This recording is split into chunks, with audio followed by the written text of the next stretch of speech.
Hello tout le monde, j'espère que vous allez bien. Alors dans ce chapitre, nous allons étudier le concept de type d'éléments.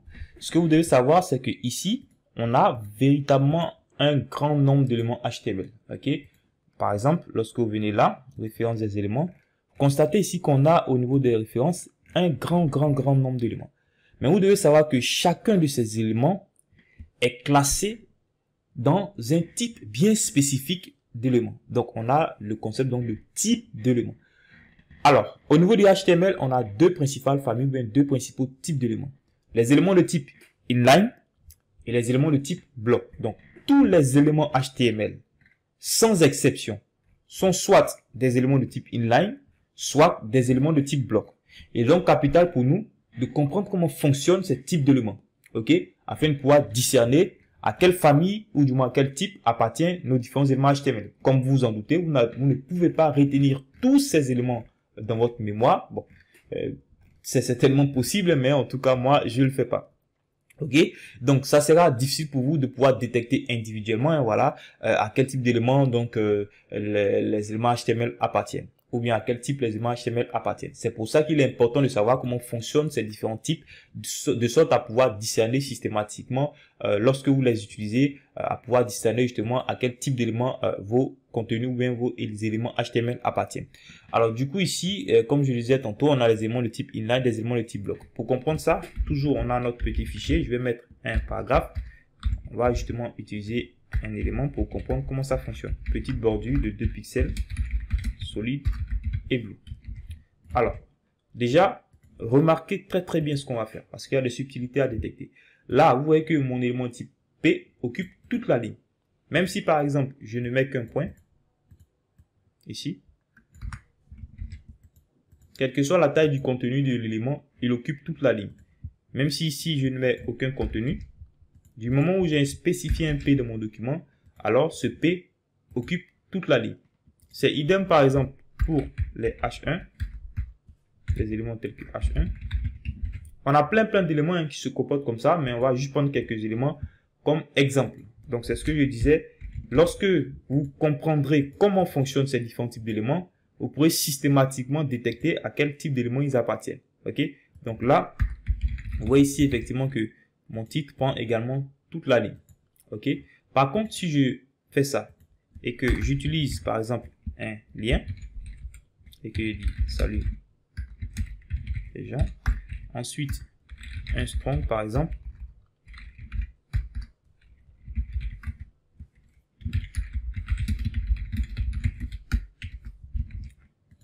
je viens là, tenter de donner également une bordure.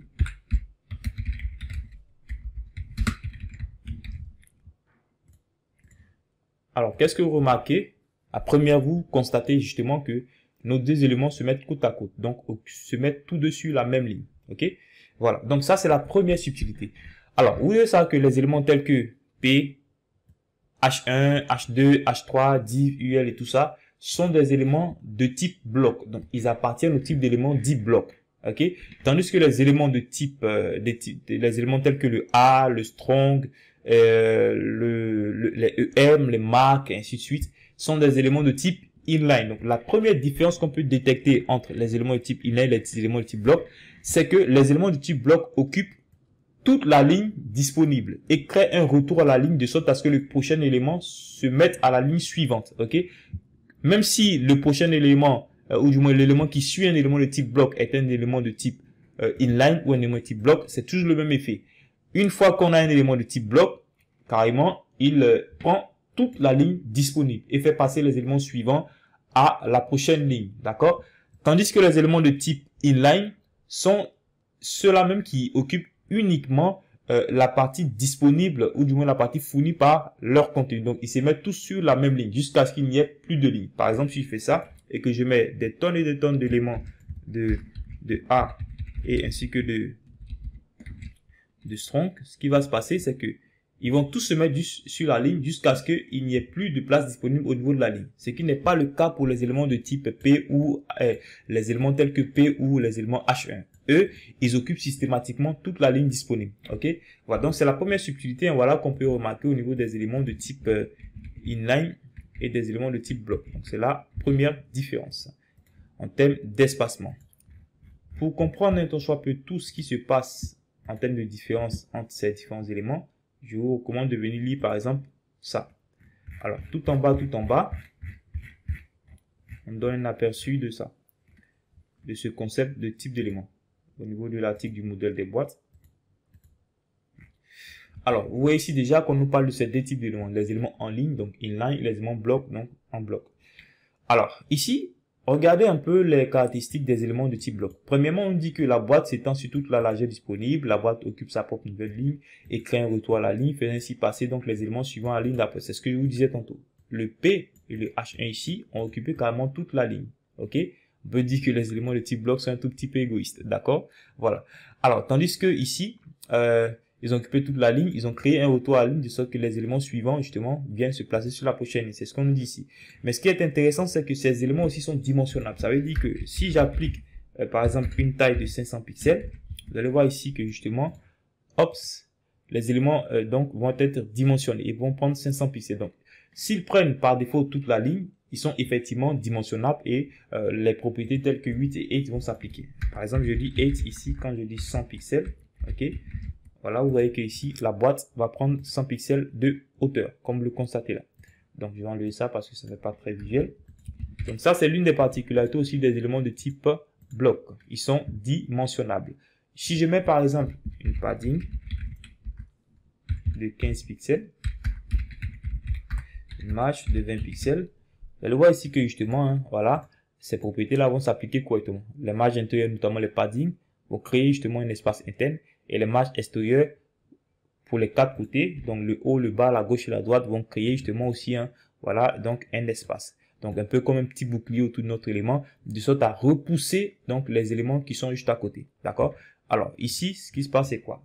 Lorsque vous regardez au niveau de la boîte ici, on voit bel et bien que on a la boîte de contenu qui est là, on a les marges intérieures, la bordure, et ici la marge tout autour. Mais ce qui est un peu bizarre, regardez. Là par exemple au niveau de mon paragraphe, on voit ici qu'au niveau de mon paragraphe, on a une marge basse de 20 pixels, comme vous le voyez ici. Donc, cela crée un espace autour de mon élément et repousse l'élément suivant. Tandis qu'au niveau de mon H1, on a une marge haute ici, voilà, de 20 pixels. Et lorsque vous remarquez, vous constatez que, quoique le H1 ait une marge haute de 20 pixels et que le P ait une marge basse de 40 pixels, l'espacement entre les deux est quand même de 20 pixels. Pourtant, cet espacement devait être de 40 pixels, puisque le H1 a une marge haute de 20 pixels qui devait s'additionner à la marge basse de mon paragraphe qui est également de 20 pixels, donc 40 normalement. Mais ce n'a pas été le cas parce que il y a le concept de fusion des marges. Alors, pour comprendre le concept de fusion des marges, je vous recommande de lire par exemple cet article et vous allez comprendre les différents cas dans lesquels on a le concept de fusion des marges qui s'applique. Voilà, ici. Vous allez comprendre justement pourquoi on a ce type de comportement. D'accord? Voilà. Donc, du coup, on va continuer avec les caractéristiques de notre type d'élément. Alors, ici, vous avez déjà ici que, comme je l'ai dit, on a plusieurs éléments HTML qui se comportent de la sorte. Donc, tous les éléments qui se comportent ainsi, donc qui sont dimensionnables, qui occupent toute la ligne, qui repoussent les éléments à cause de leur marge, sont des éléments de type bloc. D'accord? Par contre, ici, on a des caractéristiques des éléments de type inline. Déjà, ici, vous voyez que on nous dit tout simplement que cet élément occupe juste la place disponible, ok, et que les propriétés de dimensionnement ne s'appliquent pas. Par exemple, ici, si je viens et que je prends ça, une 8 et une 8 là, par exemple, de 100 pixels, en aucun cas, ces dimensions vont s'appliquer sur mon A ou mon strong, comme vous le constatez ici. Parce que justement, les éléments de type inline ne sont pas dimensionnables. Par contre, si j'applique ici un padding de 15 pixels, ce qui va se passer, c'est quoi? Effectivement, cela va prendre effet. Si j'applique une marge de 20 pixels comme pour nos éléments de type bloc, voilà, ce qui va se passer, c'est quoi? En fait, la marge est prise en compte en partie. Vous remarquez ici que les marges, attention, je viens là, la marge de gauche et la marge de droite sont effectivement appliquées pour nos deux éléments de type inline. Tandis que la marge de haute ici est bien énumérée là, mais n'est pas répercutée ici. Normalement, cet élément-là, à cause de sa marge, devait créer donc un espace autour de mon élément et repousser les éléments alentours. Ok, ce qui n'a pas été le cas ici pour la marge de haut et de bas. Donc, au niveau des éléments de type inline, les marges gauche et droite sont prises en compte, tandis que les marges haute et basse ne sont pas prises en compte. Ok, c'est ce qu'on nous dit un tant soit peu ici à ce niveau. Ok, voilà. Donc, j'espère que vous comprenez le concept, hein, voilà. Mais par contre, comme je vous le disais tantôt, on a un troisième type d'éléments, les éléments de type inline block. Et là, ce sont des éléments qu'on va tout simplement même implémenter. Alors, ici, il y a une propriété simple pour changer les types de nos éléments. Faire passer, par exemple, un élément qui est à la base, un élément de type block, le faire switcher vers un élément de vers un type inline, ou faire switcher un élément de type inline vers un élément de type block. Ok? Donc, rapidement, on va voir ça. Attention. Alors, ici, ce que je vais faire, c'est quoi? Je vais transformer, grâce à la propriété display et la valeur inline, je vais transformer mon P et mon H1 qui sont à la base des éléments de type bloc, je vais les transformer en éléments de type inline. Et vous allez remarquer ici qu'ils vont adopter systématiquement, et voilà, le comportement des éléments de type inline. Ils tentent là, comme vous le remarquez, de se mettre tous sur la même ligne, hein, voilà. Et voilà, on a un gros bazar, ok? Donc, du coup, par contre, si je fais ça, et que je viens dire, bon, là, je vais carrément... donc, déjà, vous constatez que ces éléments ne sont pas dimensionnables, hein, voilà. Ici, ils ne sont pas dimensionnables. Mais si je viens dire que désormais le type display est bloc,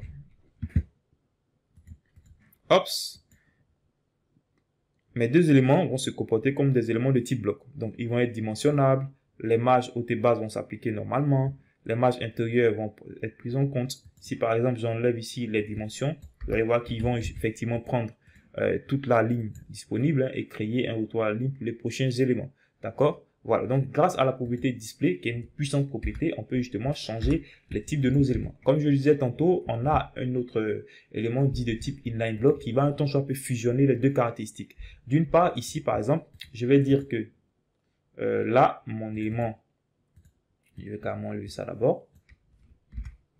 Mon élément est de type inline block. Alors, si je fais ça, qu'est-ce qui va se passer? Déjà, ops.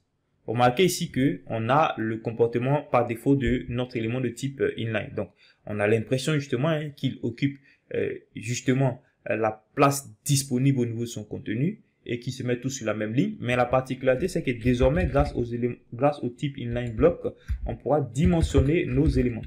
Donc, il se comporte en partie comme un élément de type inline et en partie comme un élément de type bloc. Ok, vous voyez qu'ici maintenant on peut dimensionner nos éléments. Si je mets par exemple un padding de 15 pixels, une marge de 20 pixels, qu'est-ce qui va se passer? Hop, mes éléments seront pris en compte et vous voyez qu'il crée cette fois-ci une marge tout autour de mon élément de sorte à éloigner un tout petit peu les éléments voisins. D'accord, hein? Voilà. Donc, en gros, les éléments de type inline, c'est quoi? Ce sont les types d'éléments qui vont fusionner les caractéristiques de nos deux grandes familles d'éléments. D'une part, l'élément est inline, donc il est toujours celui-là qui occupe juste la partie disponible fournie par son contenu, mais cette fois, il est dimensionnable. Les propriétés de marge s'appliquent normalement sans problème. Ok? Alors, donc ici, c'est la même chose, hein. On peut transformer un élément de type bloc en un élément de type inline block, ok, de sorte à lui donner justement à la fois les caractéristiques de deux types d'éléments. C'est intéressant en fait de pouvoir maîtriser les types d'éléments dans la mesure où ça va nous permettre de faciliter la mise en page. Par exemple, je viens ici, je dis P, container, pardon, div, container, et je mets par exemple, hein, voilà, plusieurs paragraphes. Ok, je vais mettre par exemple 9 paragraphes et vous allez voir qu'on va essayer de améliorer un peu la présentation. 1, 2, 3, 4, 5 et 6. Bon, on va dire 6. D'accord? Ce qui se passe, c'est quoi? Hop, ce que je veux, c'est que par exemple, mes paragraphes se mettent côte à côte. Donc, d'abord, je vais un tant soit peu dimensionner les choses. Bon, on dit par exemple que font size égale 1.2 EM. Donc, je donne une taille à la police de mon élément en fonction justement de son élément parent. Ok, alors ici je fais ça, hop, comme ça. Je dis désormais que on a une fonte, oui, tiens, voilà, de, je sais pas, bolder carrément, pour dire qu'on le met en gras. Je vais plutôt mettre ici une marge de 50. Alors, regardez ici, bon, du coup, hein, c'est pratiquement toujours la même chose, mais ce qui est intéressant, attention, attention.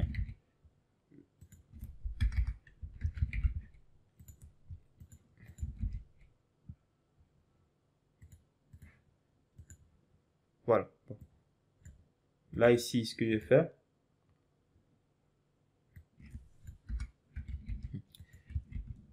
c'est de dire que la taille, cette fois-ci, de mon élément est de 24%. OK? Et si je fais ça, hop, vous voyez ici hein, que mes éléments occupent chacun 24%. C'est bien sûr en fonction de la taille de la fenêtre. Hein. Donc, 24% de la taille totale de la fenêtre. Ça fait joli parce que on voit ici bien que les éléments se mettent côte à côte. Donc, grâce à Inline Block, hein, j'ai pu faire en sorte que mes éléments occupent juste la place disponible et j'ai pu les dimensionner, leur appliquer des marges, ainsi de suite. Si par exemple, je veux centrer les choses, hein, je peux dire par exemple div container, text et line, center. Mais là, bon, ça va vraiment centrer le texte. On aura l'impression justement que ça va centrer aussi le contenu, mais vous voyez que le texte ici des éléments P est aussi centré. Alors, du coup, on va changer un tout soit peu ce comportement en utilisant, ops, la marge. Marge, par exemple, de 50 pixels auto. OK, donc margin auto. Pour que la margin fonctionne normalement, je vais, par exemple, je vais donner une taille ici et dire 90%. OK. Bon, là, du coup, ici, vous constatez que ce n'est pas vraiment très centré, tout simplement parce que la taille de mon élément fait 24%. Et au total, qu'est-ce que ça fait? À quoi correspond ici 24% en pixels par rapport à la taille de mon élément, par rapport à la taille de la fenêtre, à 1900. Attention, attention. Hop. Voilà, donc 8. Donc à 411,031 pixels. Donc le truc ici c'est quoi? Étant donné que j'ai dit 24%, ici effectivement chacun de mes éléments prend 24%. Mais le fait qu'il n'y a pas suffisamment de place et pour la dimension, donc la 8 et la marge, mon élément se met tout simplement à la prochaine ligne. Parce que lorsqu'il veut par exemple se mettre ici à la prochaine place ici et qu'il constate que pour donc l'espacement prochain, il n'y a pas suffisamment de place pour lui, il passe tout simplement à la ligne. Donc par exemple, je peux dire que je vais mettre 22%. OK? Donc vous voyez ici que là, c'est un peu plus centré. OK? Voilà, parce que ici, 22% pour chacun des éléments, plus la marge, fait en sorte qu'on a justement un peu plus de place ici. OK? Alors, donc c'est en pratiquant que vous allez comprendre ces concepts. Hein. Donc je vous recommande vivement de pratiquer. Voilà, il y a pas de magie. Voilà, pratiquer, essayez de jouer avec la mise en page, hein, voilà, de vos contenus HTML et tout ça. Et vous allez voir que vous pourrez rapidement créer quelque chose d'assez intéressant. Donc, déjà, dans les prochains chapitres, on va essayer de mettre un peu de cerise sur le gâteau en découvrant justement donc le concept de positionnement, ainsi de suite. Et donc, vous pourrez là, véritablement, faire un peu comme de la magie, hein, voilà, disposer vos éléments comme vous le voulez. Donc, j'espère déjà que vous avez compris donc et cerné l'intérêt du concept de type d'élément HTML, donc sur la mise en page de vos documents. Donc, rendez-vous dans le prochain chapitre.